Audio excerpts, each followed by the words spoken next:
to Satsang.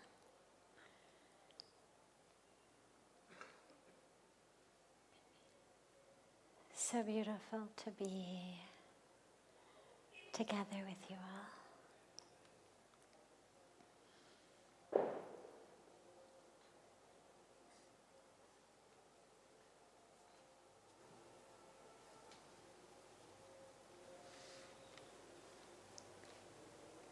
We'll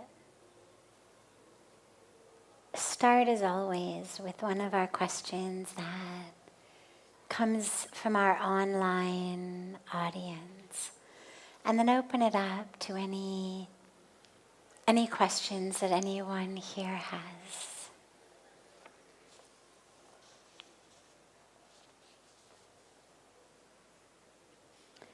How to deal with people's expectations, especially from our close ones. How to deal with people's expectations, especially from our close ones. That's asked by Tavleen, joining us on Instagram.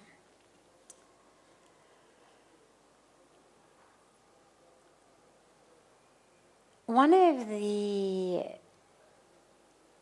truths and challenges of life is we don't actually have any control over anyone else's thoughts or emotions.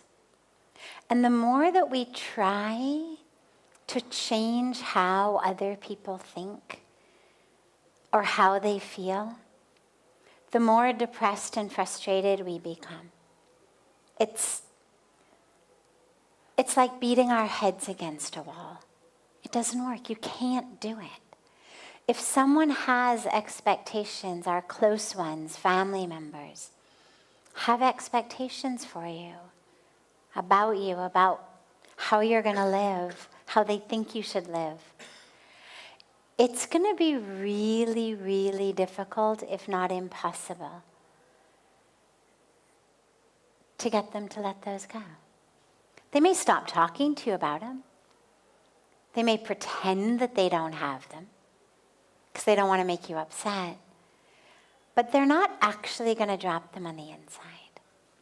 The only answer here is for you to deeply recognize that your dharma is not to fulfill someone else's expectations. We are not here on planet Earth to fulfill someone else's expectations.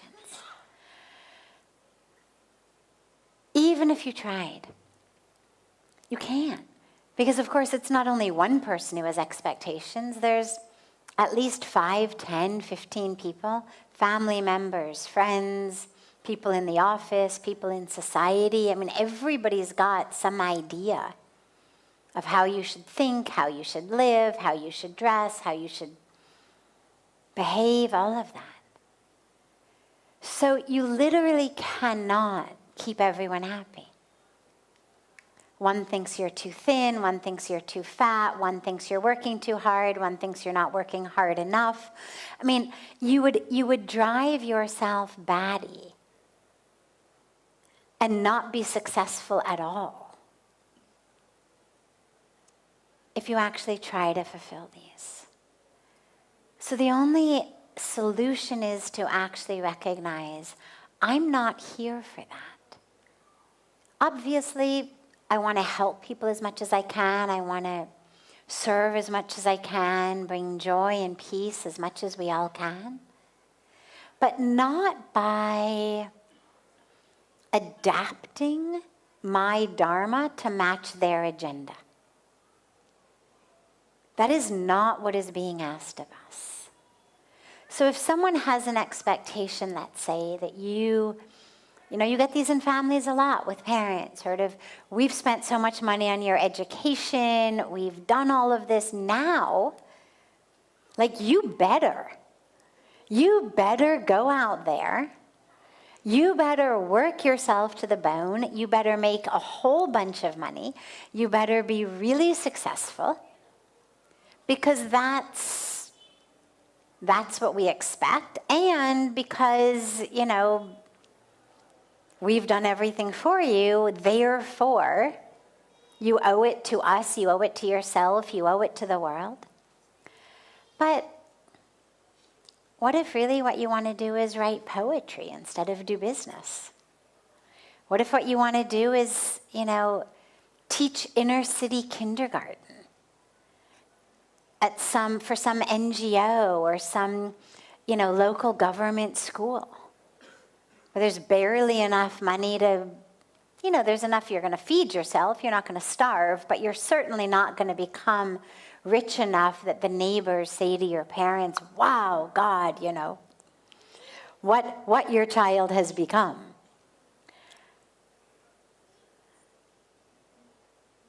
Depending on who the family members are, if you're lucky, if you're really blessed, they're going to actually see the value in you fulfilling your dharma regardless of whether it ends up being what their expectation on that level was. But we're not all that lucky. A lot of times, remember, our parents are humans. And in that spectrum of humans, we're all at different levels of doing our own work and working through our own attachments and expectations and agendas and illusions and all of that. And so depending on where on this spectrum your parents are, they may say, wow, I'm so proud of you. I know it's not easy, but I'm so proud of you for having that courage to really live according to what you know is right, what you know you're meant to do. And I'm so proud of you for, living simply because that's what you need to do in order to have the job that you want. But you may not get that. You may get them saying, this is such a waste. You could do so much more. You're not fulfilling your potential. There's a very big misunderstanding in the world that potential equals money and power. When people say you're not fulfilling your potential, 99 times out of 100, it means you could be achieving, acquiring, earning more in the material world, the career world, than you are. No one says, God, you could be so much more spiritually deep than you are if you just meditated a little more. Wow, you could be so much more in touch with the beautiful truth of yourself if you just let go of some of those attachments. No one ever talks about our spiritual potential. The gurus do. But in society, we don't get that. In society, when people say your potential, live up to your potential, it essentially means work yourself to the bone, rise as high as you can, bring home as much as you can. And for some people, that is what they need to do to fulfill a dharma. But that's not true for all of us. And so when you're working with other people's expectations for you, make sure that you're really loyal, mostly, to your own dharma. You must be respectful of them, especially if they're your parents, deeply respectful, deeply grateful for everything they've given you, everything they've done for you.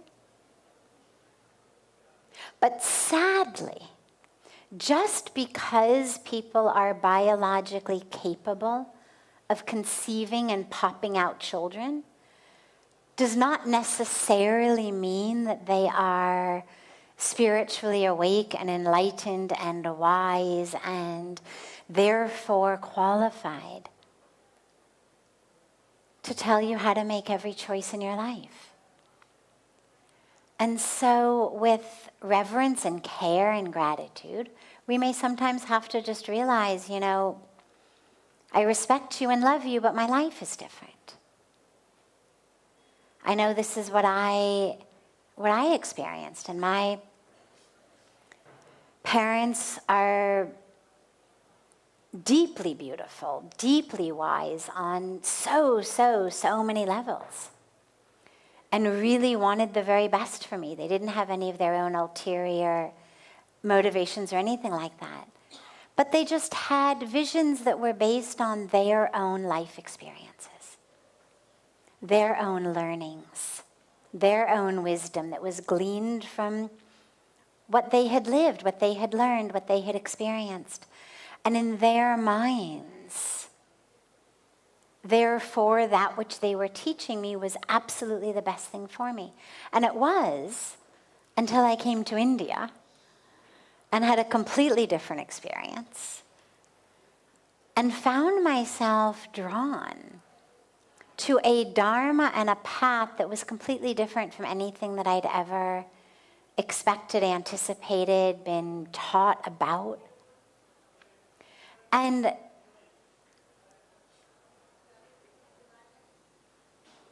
when I finally told them, or told my mother, I had already kind of told my dad, he was much more open and accepting. Moms are moms. You know, moms have a different level of attachment, especially with their daughters. But she was very, very attached to sort of how I was going to live and how close to her I was going to live and, you know, the number of babies I was going to pop out and sort of all of that. And I remember when I told her that I was moving back to India, I actually did it via a letter. And because I thought it'll be easier. She'll digest the letter first and then we'll be able to have a calm conversation.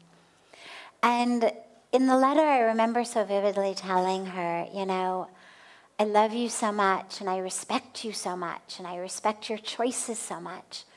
And I know that your choices were absolutely the best choices for you. And that they are exactly the choices that have given you this beautiful life, this beautiful, fulfilling life that you have, that is so right for you. But I don't want to be you. And I remember telling her, you know, I say that with all the respect and love, but if you told me today, I was 25 at the time, so if you told me today that when I was 52, it's funny telling the story now because now I'm 52, but at the time I remember saying, if you told me that when I was 52, because Mom was 52 then, that was how I was going to be living my life, I can't even bear the thought of it. Like, that is so not where I want my life to go. And I said, you know, when I look at Pujya Swamiji, now I know that I could never actually achieve that in this lifetime, but at least I know that's the direction I want to go. And if I don't want to end up in the destination where you are, it means I can't take the same train. If I get on the same train, it's going to go to the same place. And so I have to get on a different train. And obviously I did my best to convey it with as much love and as much respect and as much gratitude as I could, because I felt that. I know that their lives are absolutely the very best, highest. I've got incredible respect for them, incredible gratitude. But I also knew that I was meant to live something different. And so if you find that that's the case, that someone has an expectation for you that isn't in alignment with what you feel inside is your truth or your dharma, then you need to stay true to yourself. And if they are evolved at all, as I was very blessed that my parents were, they will come around, they will understand. Ultimately, what they want, real loved ones, what they really want is that we should be happy, that we should be fulfilled. Not just happy on a superficial level, but they want that we should be deeply happy. They want that we should be deeply fulfilled, that our lives should be meaningful. And if you find that in a way that isn't what they thought, again, if they really love you and if they've got the courage to think outside their box, they will come around, but not everyone is in that situation. And so you've got to really just keep coming back to staying true to your own inner calling and be as loving as you can, as tender as you can, as gentle as you can, but simultaneously as fierce as you can in the protection of and the commitment to your own dharma and your own path. Because even though we have lots and lots and lots of lives and we keep coming back, you only get to do this one once. We don't get a repeat. We'll have different karmic lessons, a next life, a different situation. But we only get to do this one once. And so do it mindfully, do it consciously, do it courageously. You owe it to yourself. And again, if they're really loved ones, they'll come. They'll support you in whatever it may be. It just may take them a little while.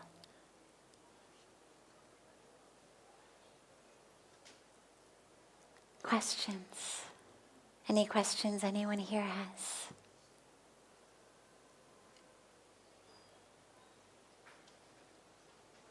Yes.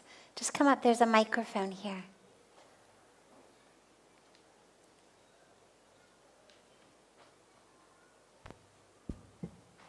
Namaste. My question is why it is so difficult to be a devotee these days. I mean, when you're working in a corporate, there are people who will say, oh, you don't drink, you don't smoke, you're one of those. And I also want to know some practical tips from you. Because one day, your bhakti, you can feel the sweetness of it. And the other day, there is no sweetness. And you don't feel the same way. So are there any practical tips to feel the nectar of that bhakti that you are into? Beautiful. So let's start with the second question. And then we'll move into the first question. That juice of bhakti, that ras that we talk about, sometimes it seems to flow, like we're just swimming in it. And then there's times, sadly, where it feels like it dries up. And what I've noticed in my life, and in the lives of so many people I've had the great blessing and privilege to be in conversation with,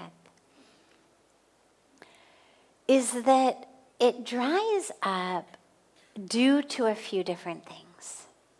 And they're actually really quite simple things to take care of in our lives. Because the river of bhakti is still flowing. It's just that we stop feeling drenched in it. So it's not that we have to bring the river back.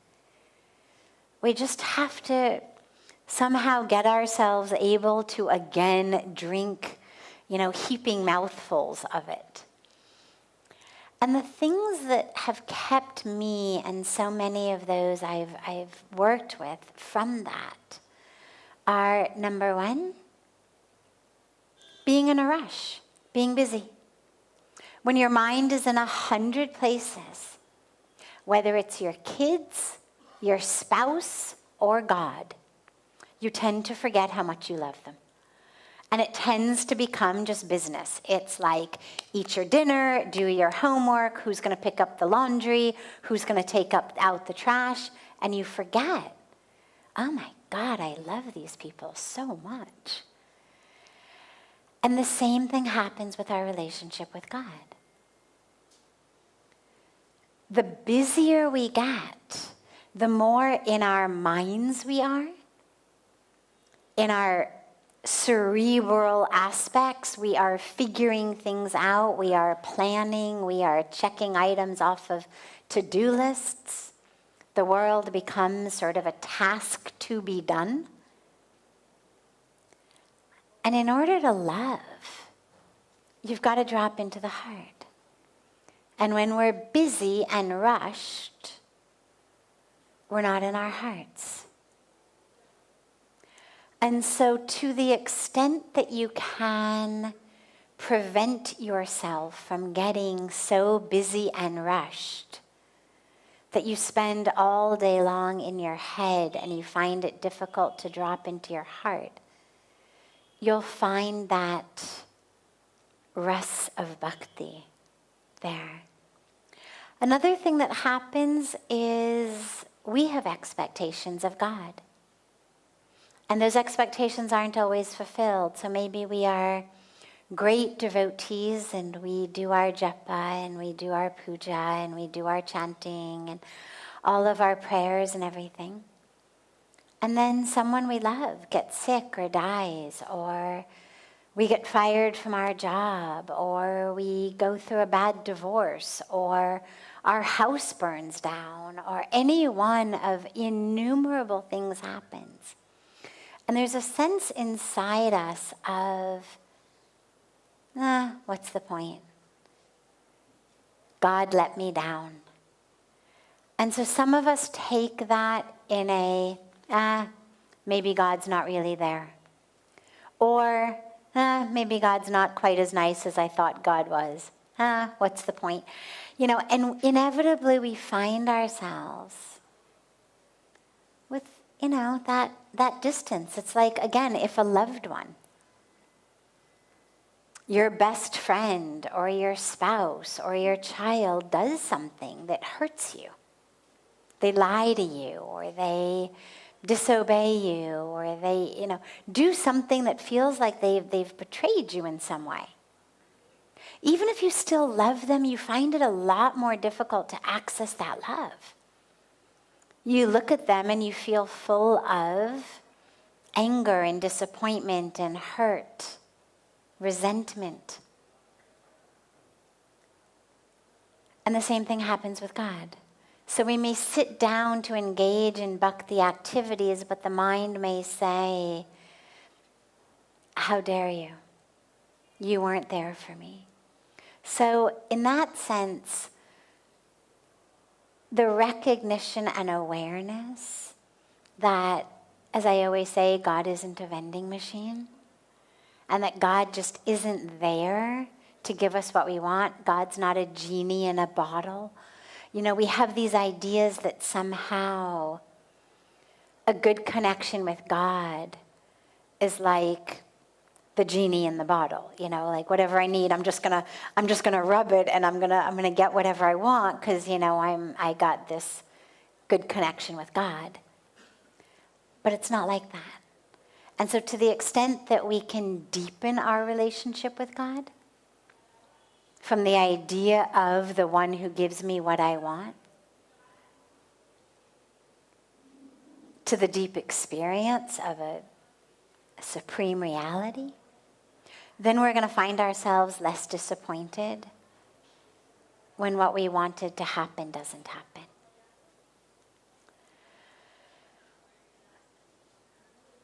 Another thing, and there's so many, but I'll just give you one more. Another thing that happens is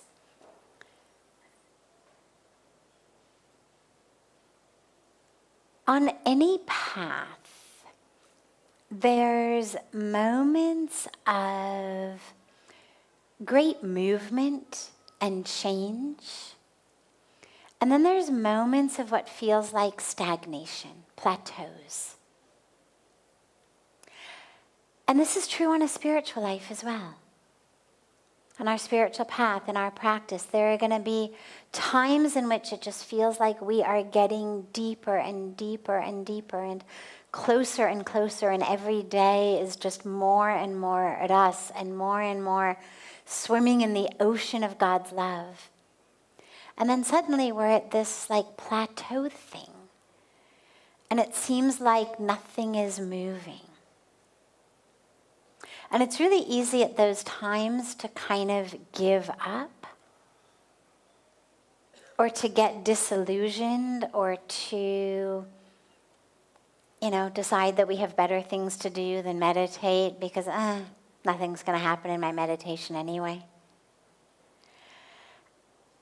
And the solution to that piece is just resilience. In knowing you keep going, you just keep going, and it'll shift.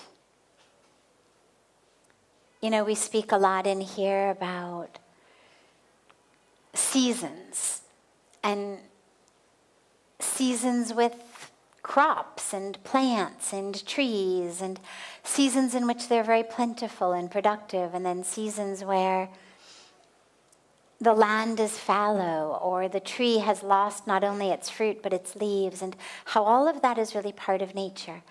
And the same thing happens a lot on our spiritual path.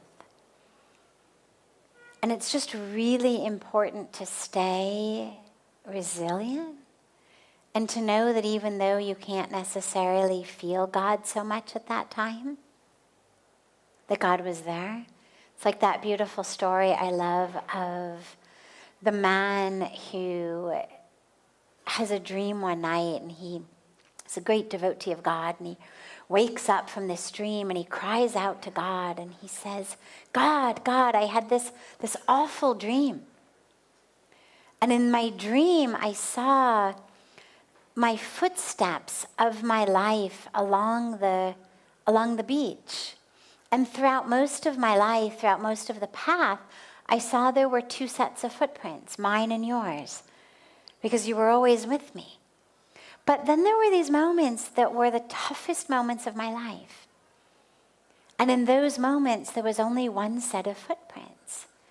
And how is it possible that you abandoned me in those times, like when I needed you most? Where did you go? How could you have disappeared on me when I needed you so much? And God says, my child, I didn't go anywhere. Those were the times I carried you. That's why there was only one set of footprints. And so in those times in our lives where we metaphorically feel like it's just one set of footprints, where is God? To see if we can reframe it and just understand that even though we may not see God, feel God the way that we're used to, like right here next to me, when we have the bird's eye view of our life, that becomes the time that we're able to see, oh yeah, I was actually being carried. So that was your first question, or that was your second question, rather. And the first question was, remind me? About? Yes, of course. Right, yes, sorry. I got swept up in the river of love and devotion. So you're in corporate life, and it's not only corporate life, it's sophisticated, metropolitan, modern life. We see it also a lot in universities, colleges, especially with kids who have been protected or sheltered, and then they go off into university. And you get this sense of people saying, why don't you drink? Why don't you smoke? And what's wrong with you? So here's the thing about that, and this is what I always teach youth who are going off into university. But the exact same rule applies. People only criticize you or pressure you about doing something like drinking or smoking or eating when they themselves are actually a bit insecure about it. If I'm doing something that I really enjoy and I feel totally secure about it, no complex about it whatsoever, I may invite you to do it, offer for you to do it, but if you say no, that's not going to bother me. If we are out at a club and I love to dance, no complex about it, just I love to dance. I may say to you, hey, I'm going to go dance. You want to come dance? And if you say no, I may say one time, I don't want you to feel bad and sit all by yourself. I may say, yeah, come on, you'll enjoy it. If you say no, fine. It's not going to ruin my evening that you're sitting in the chair not dancing. I'll go, I'll dance, I'll have a good time. If you look really sad and bored, maybe after some time I'll come over and offer to you again, are you sure? But if I realize that you're sure, no issue. I'll dance, I'll have fun, you'll sit, you'll do your thing. It's not going to trouble me in any way. But if I'm doing something, like drinking or smoking or any other of the numerous things that we do that we get pressured to do by others that we really don't feel like we should be doing. If when I do that, I don't feel quite so sure about it, maybe there's a little voice in the back of my head saying you shouldn't be doing this, then I need you to do it in order for me to feel okay. Because if you sit back in that booth, totally sober, or, God forbid, you actually get up to dance sober, and actually are able to have a good time dancing sober, but I needed to get drunk or smoke something or take some drugs in order to get out here and dance and have a good time, well, then I'm going to need to keep pressuring you to have something. Because otherwise, your strength, your courage, your firmness, your anchoring in what you don't want to do, especially if you seem happy about it, well, that's going to really trouble me.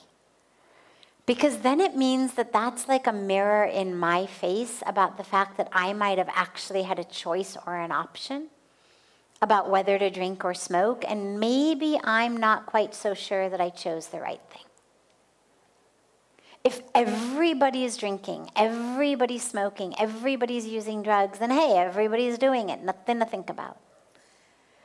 But if you're sitting over there drinking a Perrier, and I'm on my 4th tequila, and you're smiling and happy,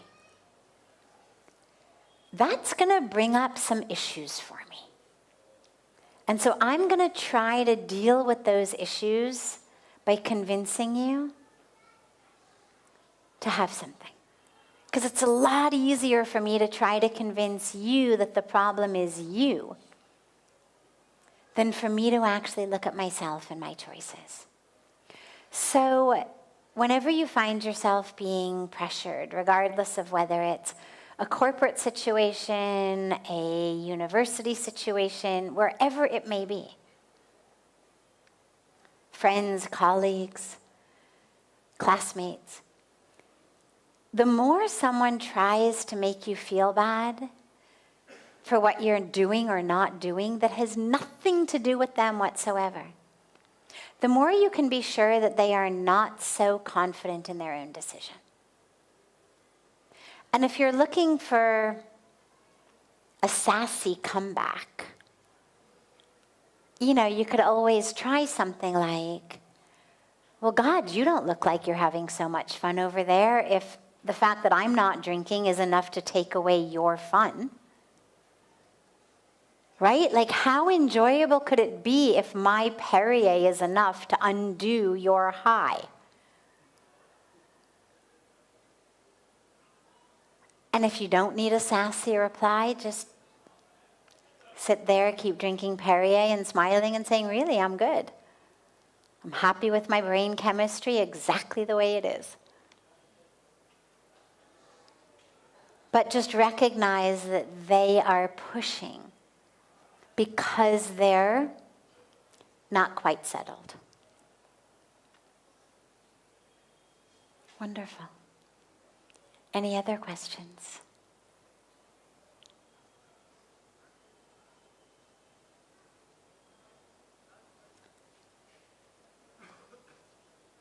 Have a beautiful, beautiful rest of your evening.